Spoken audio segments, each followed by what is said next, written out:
What's good, Fight Family? I have a different type of video in store for you guys today. I don't ever really do fight breakdowns, but with Masvidal Diaz taking place yesterday and all of the controversy surrounding the decision, I decided, you know what, fuck it, let's go in, let's look at the fight, let's see how it went. So let's look at Nate Diaz versus Masvidal. They start off, they don't touch gloves, and in the beginning of the opening round, Masvidal comes out swinging. He looks fast, he looks pretty sharp. He definitely looks like he lands harder between the two, even with those thick boxing gloves, which I'm sure all of us expected. Nate Diaz, keeps a pace on Masvidal, gets caught clean a couple of times in the round, like with this left hand.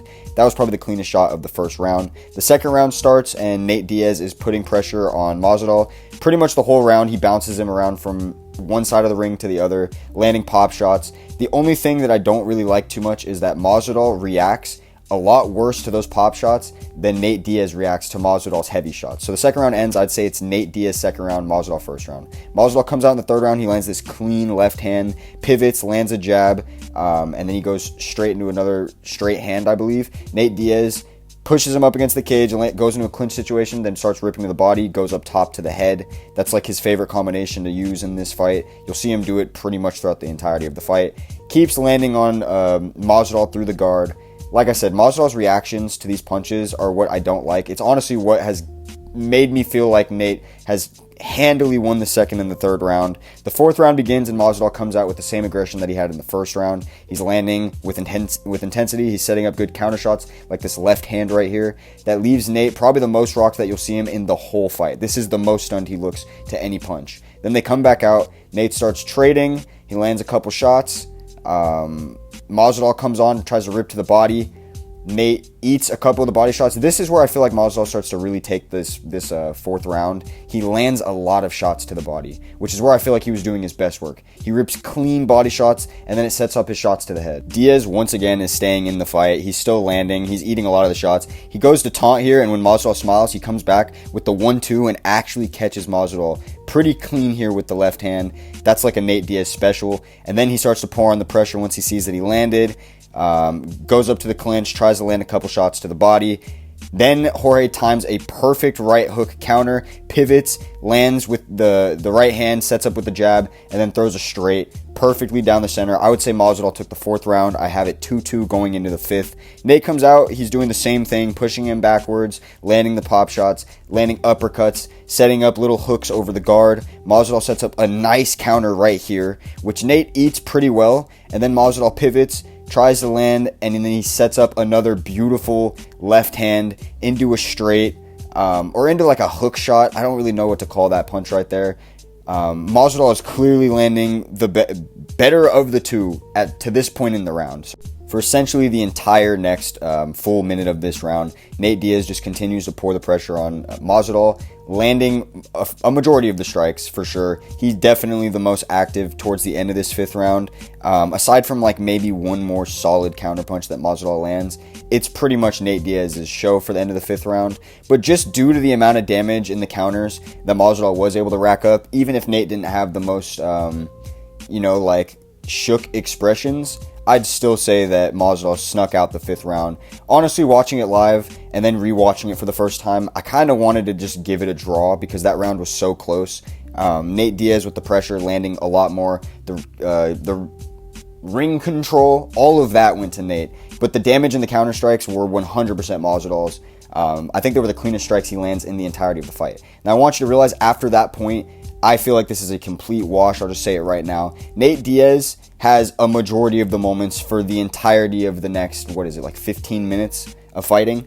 So in the beginning of the sixth round, Nate Diaz comes out. He's landing his shots. He's starting to set up and land more confidently, especially with the straight hand. You see him looking for the straight hand a lot and really throwing power into it. What really surprised me is just how worn Masvidal looks to this point. You'll see him with this face right here throughout a lot of the fight. You'll see him making that face a lot. He tries to take a deep breath right here. Nate catches him, continues to pour on the pressure. Masvidal tries to set up a nice counter. It whiffs, and then he lands this nice jab right here. They kind of trade. Nate Diaz just continues to walk him down. Zombie Nate starts really setting up nice combinations. He leads off with a straight punch, which you don't see too often, and then he chains the straight hand into a jab, another straight hand, an uppercut, and then a hook. And he loves doing that combination. He starts to pour it on a lot. Masvidal lands this nice counter check hook, and you'll see this a couple of times throughout each of these rounds. Masvidal will have one solid moment where he lands the biggest or best, cleanest strike of the round, but because it's only one moment in, basically 2.5 minutes of Nate Diaz just pressuring him up against the ring, and landing a majority of the shots. I will say a lot of these shots from Nate are not getting through, or they're not getting through with much power. Majority of the body shots, I would say, from Nate were getting blocked. Some of them would sneak through, and especially towards the 8th, 9th rounds, 10th round, his uppercuts start getting through and actually whipping Jorge's head up. This is another clean counter left hook from Masvidal. Nate Diaz follows it right back up, though, with his own combination, looping left hand into a jab, right back into a straight, into an uppercut. He just kind of follows that same pattern throughout the entirety of the fight, but it works. And to give you my scorecard to this point, I had round 1 for Masvidal, rounds 2 and 3 for Nate Diaz, round 4 for Masvidal, round 4 for Masvidal, round 5 for Masvidal. Going into round 6, I have it 3-2 Masvidal, and now ending the 7th round, I have the 6th and the 7th clear for Nate Diaz, and he starts to really pour away, I'd say in the middle half of the 7th round. That's when you really start seeing Nate just apply his game plan fully.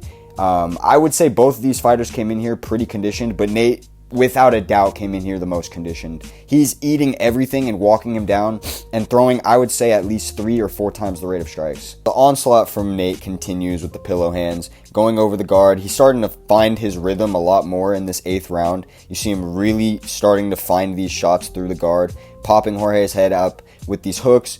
Then he gets to set up his straight hands once Jorge's head up, and at this point you can just tell Jorge does not have enough in the gas tank to properly defend, properly guard and parry, and whip clean counter shots. You'll see him get little jolts of energy like he does right here, where he'll whip a couple clean shots, but he never follows it up. He just does that and then guards up, puts his back to the cage or to the ring. It's going to be a hard time for me to not say the cage. Nate Diaz clearly wins the 8th round. I'd say this one might be the best round for him to this point in the fight, especially going into the latter half of the fight, the latter 5 rounds, being down on probably a majority of people's scorecards. He starts to really clearly take away this fight. I would say he's now won round 6, 7, and 8 dominantly. Close rounds, but it's dominant enough to where you know who is winning the round, in my opinion. Now we get to go into the 9th round. Not too much happened in this round. It's really just a rinse and repeat. Nate Diaz walking Jorge down, doing the same thing. I don't want to bore you guys with this same combination of words because Nate hasn't really mixed up much of what he's doing. He's just finding more confidence in it. And a little side note, every time Nate Diaz does one of his little crowd antics or does one of his little taunts, it starts to really amp him up and make him, activate his X factor. He starts really finding shots after that, after moments like those. And surprisingly, Masvidal, he catches him one time. I don't know if it's already happened to this point yet. I might have missed it. He catches him one time when he taunts, but that is probably the only time it happens. Nate Diaz is on him, like right here. He goes, looks at the crowd, follows right back up with clean shots. Probably the fastest straight he's thrown in the whole fight. Always follows up from one of his taunts. Round 9 continues as round 8 and round 7 left off, with Nate Diaz just teeing off. Masvidal walking backwards, guarding, occasionally throwing this counter left that he likes to throw, or a little counter right hook. Nothing really too crazy. Like I almost want to just fast forward through this part because it's pretty boring. It's not boring. The fight was actually pretty entertaining. I actually have a problem with that narrative going around online that this fight wasn't entertaining. I thought there was decent drama in it. Jorge begins to come more alive in the last 30 seconds of the 10th round. Go figure. But at this point, Nate has just built up too much steam. He's pretty much snowballing, keeps the pressure on him, keeps whipping out that lengthy jab, snapping it about, and he ends the 10th round winning it pretty clearly, in my opinion. One judge had it as a draw. One judge had it for Nate 8-2, and another one had it from like 6 rounds to 4, I believe. Something along those lines. Me personally, I have the fight 7-3. Like I said, I had Masvidal winning the 1st round, the 4th round, and the 5th round. I have Nate Diaz taking every other round and pretty dominantly winning the end of the fight. I don't really see how there's much controversy in it, boxing is, again, scored differently than MMA. It's not just about damage.